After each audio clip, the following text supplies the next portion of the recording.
Hello दोस्तों, मेरा नाम अंजलि है। मैं 35 साल की हूँ और सच कहूँ तो इस उम्र में भी खुद को काफ़ी जवान महसूस करती हूँ। मेरी फिगर अभी भी वैसी ही है जैसी 25 की उम्र में थी, कमर पतली, छाती थोड़ी भरी हुई और चाल में वो लचक जो मर्दों की नज़रें खींच लेती है। गांव की हूँ मैं, लेकिन शहर में रहती हूँ अब, अकेली। मेरे पति की मौत हो गई थी 5 साल पहले और तब से अब तक मुझे किसी ने छुआ तक नहीं है। मैं बहुत अकेलापन महसूस करती हूँ क्योंकि मेरे भी कुछ अरमान हैं। मैं भी एक औरत हूँ। और हाँ, अगर आप भी मुझसे बात करना चाहते हो तो मैंने मेरा नंबर इसी वीडियो में बताया है, तो पूरी कहानी सुनो क्योंकि मेरा नंबर इसी कहानी में है। और हाँ दोस्तों, कहानी को पूरा सुनना क्योंकि कहानी के लास्ट में एक ऐसा मोड़ आएगा जो सबको चौंका देगा। हेलो दोस्तों, मेरा नाम अंजलि है। मैं 35 साल की हूँ। आज मैं आपको अपनी एक कहानी सुनाती हूँ जो मेरी और मेरे भांजे आरव की है। उम्र है उसकी 21 साल। कॉलेज में पढ़ता है, बॉडी अच्छी बनी हुई है, जिम जाता है, चेहरा साफ सुथरा लेकिन अंदर से थोड़ा शरारती। सबसे पहले तो ये बात बताऊँ कि आरव मेरे साथ रहने आया था। उसकी मम्मी यानी मेरी बहन को दिल्ली में नौकरी लग गई थी और वो अकेले नहीं रह सकती थी, तो उसने कहा, दीदी आरव को तुम्हारे पास छोड़ दूँ, तुम्हारा घर बड़ा है, तुम अकेली रहती हो, वो तुम्हारी देखभाल भी कर लेगा। मैंने हंस के कहा था, ये देखभाल, अरे वो तो खुद बच्चा है। लेकिन मन ही मन सोचा, अकेलेपन में कोई साथी तो अच्छा ही लगेगा। आरव आया। पहले दिन से ही उसकी नज़रें मेरे ऊपर टिकने लगीं। मैंने साड़ी पहनी थी, सिल्क वाली लाल जो थोड़ी टाइट थी, जिसमें से मेरा शरीर साफ दिख रहा था। वो बार बार मेरी कमर की तरफ देखता, फिर जल्दी से नज़रें हटा लेता।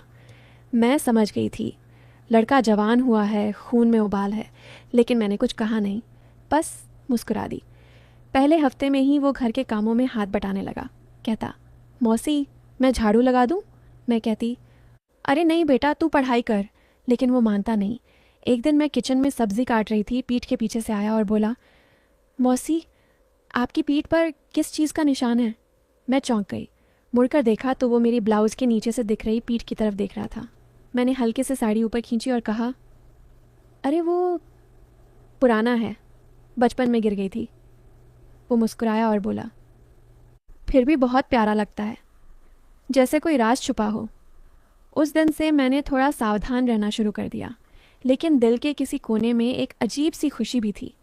सालों बाद किसी ने मेरी तरफ ऐसे देखा था जैसे मैं औरत हूँ, सिर्फ माँ या मौसी नहीं। धीरे धीरे दिन बीतने लगे। वो रात को देर तक मोबाइल चलाता। मैं कई बार उसके कमरे से गुजरती तो देखती कि वो मेरी फ़ोटो देख रहा होता। हाँ, मैंने एक बार चुपके से चेक किया था। मेरी वो फ़ोटो जिसमें मैं साड़ी में झुककर कपड़े सुखा रही थी, उस फ़ोटो में मेरी कमर पूरी साफ दिख रही थी। मैंने कुछ नहीं कहा, बस मन ही मन सोचा, अरे वाह, ये तो सच में थोड़ा ज़्यादा ही तड़प रहा है। एक रात करीब 1 बजे थी। मैं नींद नहीं आ रही थी। थोड़ा पानी पीने उठी तो देखा आरव के कमरे का दरवाज़ा खुला था। अंदर हल्की लाइट जल रही थी। मैंने झांका तो वो बिस्तर पर लेटा था, शर्ट उतार के। मोबाइल हाथ में था। मैं थोड़ा और पास आई तो सुना वो बुदबुदा रहा था, मौसी आप इतनी हॉट क्यों हो? मेरा दिल धक से रह गया। मैं वहीं खड़ी रह गई। वो आगे बोलता रहा, आपके होंठ, आपकी कमर, आपकी वो साड़ी जब सरकती है ना, काश मैं एक बार छू लूँ। मैंने हाथ से मुंह दबा लिया। गुस्सा भी आया, शर्म भी आई और हाँ, थोड़ा सा गर्व भी कि 35 की उम्र में भी मेरे बदन पर किसी का दिल धड़क रहा है। अगले दिन मैंने सोचा आज थोड़ा मजाक करूंगी। नाश्ते के टाइम मैंने जानबूझकर बहुत पतली ब्लाउज़ पहनी, जो थोड़ा सा भी झुकूं तो गहराई दिख जाए। मैंने चाय बनाई और उसके सामने रखते हुए थोड़ा झुकी। वो एकदम से नज़रें नीचे कर लेता, फिर ऊपर करता, फिर नीचे। मैंने हंसते हुए कहा, क्या हुआ आरव, चाय में कुछ गिर गया क्या? वो लाल हो गया। बोला, न नहीं मौसी, बस गर्म है। मैंने और झुककर कहा, तो ठंडा कर लो ना, फूंक फूंक के। वो लगभग पानी पानी हो गया। मैंने मन ही मन बहुत मज़ा लिया उस दिन। फिर ऐसे ही दिन चलते रहे। वो मेरे कपड़े धोने में मदद करने लगता, मेरी ब्रा पैंटी सब हाथ से धोता। मैं कहती, अरे छोड़ ना, मैं खुद कर लूँगी। वो कहता, नहीं मौसी आप थक जाती हो। एक दिन मैंने उसकी शर्ट धोते हुए उसकी जेब से एक कागज़ निकाला। उसमें लिखा था, मौसी की कमर 28 इंच, मौसी के होंठ गुलाबी। मौसी की आंखें जब नीचे देखती हैं तो दिल धड़कता है। मैं हंस पड़ी, लेकिन साथ ही थोड़ा डर भी लगा। ये लड़का सच में बहुत दूर तक सोच रहा था। फिर एक शाम, बहुत अजीब शाम थी। मैंने नहाने के बाद तौलिया लपेट रखा था, बाल धो रही थी, पानी गिर रहा था। आरव बाहर से आवाज़ लगा रहा था, मौसी मैं अंदर आ जाऊं, टॉवल गिर गया है बाहर। मैंने हंसते हुए कहा, अरे आ जा, मैं तो तैयार हूँ। वो अंदर आया। मैंने सिर्फ तौलिया लपेट रखा था, जो बहुत छोटा था। वो एकदम से ठिठक गया। उसकी आंखें मेरे पैरों से लेकर कंधों तक घूम गईं। मैंने कहा, क्या देख रहा है, टॉवल तो उठा ले। वो झुका, टॉवल उठाया, लेकिन उसकी नज़र मेरे घुटनों के ऊपर वाली जांघ पर अटक गई। मैंने हल्के से तौलिया नीचे खींचा। वो एकदम से उठा और बोला, मौसी आप बहुत बहुत बहुत क्या? मैंने आंख मारते हुए पूछा। बहुत खूबसूरत। वो बोलते बोलते रुक गया। उस रात मैं सोचती रही, क्या मैं सच में उसे रोक पाऊंगी, या मैं भी कहीं ना कहीं चाह रही हूँ कि ये सब आगे बढ़े। अगले कुछ हफ्तों में हम दोनों के बीच एक अजीब सा खेल चलने लगा। वो मेरे करीब आता, मैं हल्के से पीछे हट जाती। वो मेरे बालों को छूने की कोशिश करता, मैं हंस के कहती, अरे ये क्या कर रहा है। वो मेरे कंधे पर हाथ रखता, मैं उसे हटा देती, लेकिन इतनी ज़ोर से नहीं कि वो समझ जाए कि मैं सच में नाराज़ हूँ। एक दिन मैंने जानबूझकर उसके सामने अपनी साड़ी का पल्लू सरका दिया। वो एकदम से मेरी तरफ देखने लगा। मैंने कहा, क्या हुआ, कुछ चाहिए? वो बोला, मौसी आप जानबूझकर मुझे तड़पा रही हो ना। मैं हंसी और बोली, तड़पना अच्छा लगता है ना तुझे? वो चुप हो गया, लेकिन उसकी आंखों में एक नई आग दिखी। फिर धीरे धीरे बातें गहरी होने लगीं। वो मुझे रात में मैसेज करता, मौसी सो गई? नहीं, सो नहीं पा रही। क्यों? तेरे ख्याल आ रहे हैं। वो एकदम से ऑनलाइन हो जाता, फिर पूछता, कैसे ख्याल? वैसे ही जो तू सोचता है। वो लिखता, मैं तो बहुत गंदे ख्याल सोचता हूँ मौसी। मैं लिखती, गंदे ख्याल अच्छे होते हैं, बस ज़्यादा दूर तक मत जाना। जब आरव मेरे घर आया था तो पहले महीने तो सब सामान्य सा लगता था। वो सुबह उठता, जिम जाता, कॉलेज जाता, शाम को लौटता। मैं घर संभालती, खाना बनाती, उसकी तारीफ़ करती कि वाह आज कितना अच्छा बनाया दाल। वो मुस्कुराता और कहता, मौसी के हाथ का खाना है ना। सब अच्छा ही लगता है, लेकिन धीरे धीरे वो छोटी छोटी बातें शुरू हुईं जो पहले नहीं होती थीं। एक दिन मैं पूजा करके आई। माथे पर लाल टीका लगा था, हाथों में चूड़ियाँ खनक रही थीं। वो सोफे पर बैठा टीवी देख रहा था। मैं उसके पास से गुजरी तो उसने अचानक कहा, मौसी आप जब पूजा करके आती हो ना तो बहुत अलग लगती हो। मैं रुक गई। पूछा, कैसी अलग? वो थोड़ा झिझकते हुए बोला, मतलब जैसे कोई देवी हो। और फिर वो टीका, वो चूड़ियाँ, वो खुशबू, सब मिलके बहुत बहुत। वो शब्द नहीं ढूंढ पाया। मैंने हल्के से हंसकर कहा, बोल ना, बहुत क्या? वो नीचे देखते हुए बोला, बहुत अच्छी लगती हो। उस दिन पहली बार मुझे लगा कि ये लड़का सिर्फ मेरी तारीफ नहीं कर रहा, ये मेरे अंदर की औरत को देख रहा है जो 4 साल से सोई हुई थी। फिर एक शाम की बात है, मैंने नया ब्लाउज सिलवाया था, बहुत डीप नेक वाला, बैकलेस। घर में अकेले होने की वजह से मैंने ट्राई करने के लिए पहन लिया। आरव कॉलेज से लौटा तो मैं बाल सुखा रही थी। वो सीधा मेरे कमरे में आ गया। मैंने पलटकर देखा तो उसकी आंखें फटी की फटी रह गईं। मौसी ये नया है? मैंने जानबूझकर पीठ दिखाते हुए कहा, हाँ। कैसा लगा? वो गले में कुछ अटक गया, कई बार खांसा, फिर बोला, बहुत अच्छा, मतलब बहुत खूबसूरत।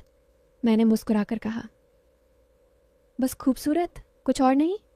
वो लाल हो गया, फिर धीरे से बोला, मौसी आप मुझे मार डालोगी एक दिन। मैं हंस पड़ी, लेकिन अंदर से एक अजीब सी कंपकंपी थी, क्योंकि मैं जानती थी कि मैं उसे उकसा रही हूँ और वो भी जानता था कि मैं उकसा रही हूँ। फिर भी कोई आगे नहीं बढ़ रहा था, बस वो खेल चल रहा था। एक रात बारिश बहुत तेज़ हो गई, बिजली चली गई, घर में अंधेरा। मैं मोमबत्ती लेकर उसके कमरे में गई। वो बिस्तर पर लेटा था, सिर्फ शॉर्ट्स पहने। मोमबत्ती की रोशनी में उसकी बॉडी चमक रही थी। वो उठकर बैठ गया। मौसी, आप यहाँ? मैंने कहा। अकेली डर लग रहा था। सोचा तेरे पास बैठ जाऊं थोड़ी देर। वो एक तरफ सरका। मैं उसके बगल में बैठ गई, मोमबत्ती बीच में रखी। हम दोनों चुप, सिर्फ बारिश की आवाज़। करीब आधे घंटे बाद उसने धीरे से कहा, मौसी, आपकी सांसें सुनाई दे रही हैं। मैंने हल्के से हंसकर कहा, तेरी भी सुनाई दे रही हैं? वो मुस्कुराया, फिर बोला, मौसी, अगर मैं कुछ कहूँ तो नाराज़ तो नहीं होगी ना? मैंने कहा, बोल। वो थोड़ा झुककर बोला, मुझे आपसे बहुत प्यार हो गया है। और वो प्यार जो मौसी भांजे वाला नहीं होता। मेरा दिल ज़ोर से धड़का। मैंने कुछ देर चुप रहकर कहा, आरव, ये जो तू महसूस कर रहा है वो गलत नहीं है, लेकिन ये जो हम हैं वो रिश्ता बहुत बड़ा है। अगर हम उस रेखा को पार कर गए तो वापस नहीं लौट पाएंगे। वो चुप हो गया, फिर बोला, तो क्या मैं हमेशा बस देखता रहूं? मैंने उसका हाथ पकड़ा। उसकी उंगलियां मेरी उंगलियों में फंस गईं। मैंने कहा, देखना, छूना, महसूस करना, ये सब अलग अलग चीज़ें हैं।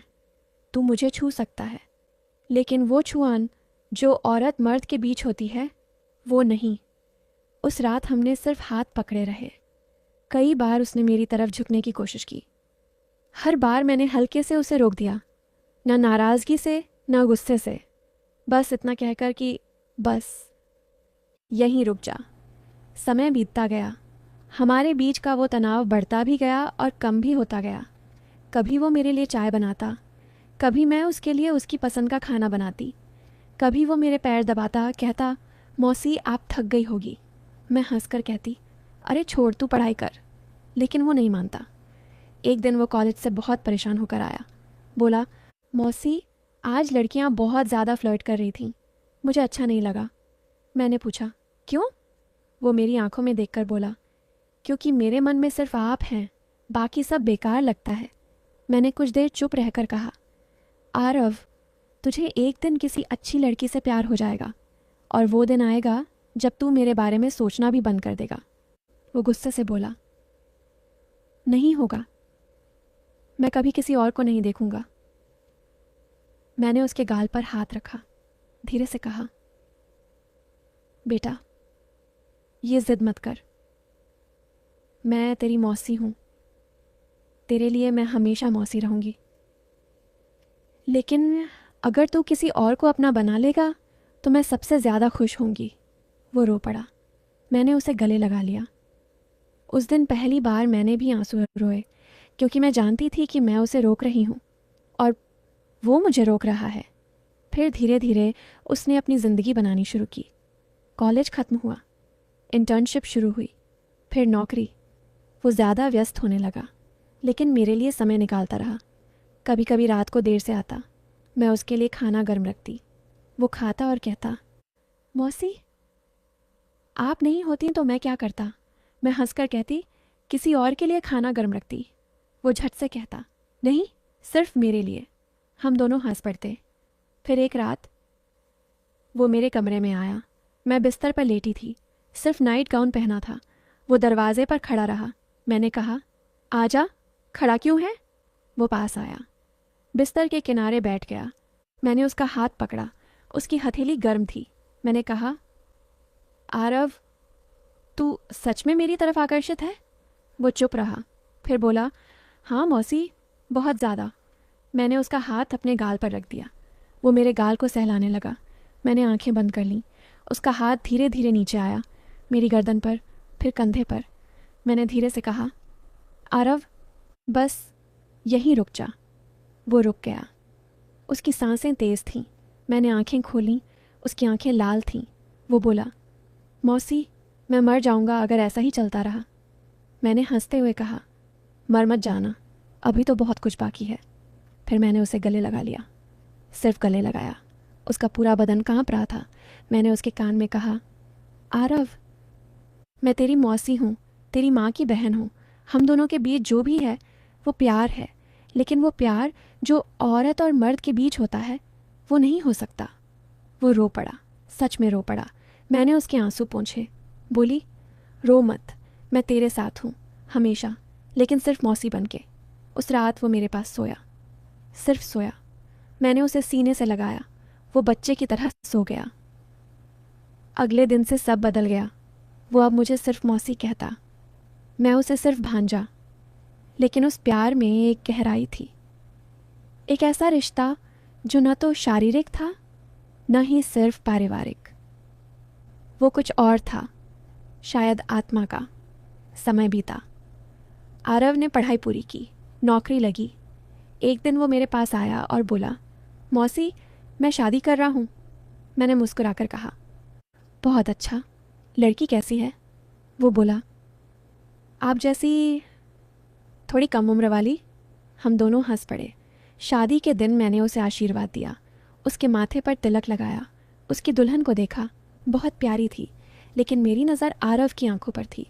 वो आंखें अब भी वही थीं जिनमें मेरे लिए एक अलग सा प्यार था।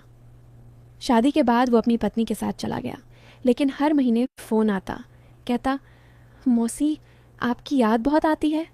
मैं कहती, मुझे भी तेरी याद आती है बेटा। आज भी वो आता है। मैं उसे गले लगाती हूँ, वो मेरे कंधे पर सिर रख देता है और हम दोनों चुप रहते हैं, क्योंकि कुछ बातें शब्दों में नहीं कही जाती। तो ये थी मेरी और मेरे भांजे आरव की कहानी। न कोई गंदा अंत, न कोई गंदा मोड़, बस एक औरत और एक लड़के का वो रिश्ता जो समाज नहीं समझता, लेकिन दिल बहुत अच्छे से समझता है। जो सोच रहे थे कि कुछ और होगा वो नहीं हुआ, लेकिन जो दिल से सुनेंगे उन्हें पता चलेगा कि सच्चा रिश्ता कितना कीमती होता है। तो दोस्तों, कहानी आपको कैसी लगी कमेंट करके ज़रूर बताएं। और अगर आप चैनल पर पहली बार आए हो तो चैनल को सब्सक्राइब कर अपना प्यार ज़रूर दिखाना। मिलती हूँ एक ऐसी नई वीडियो के साथ, तब तक के लिए बाय बाय।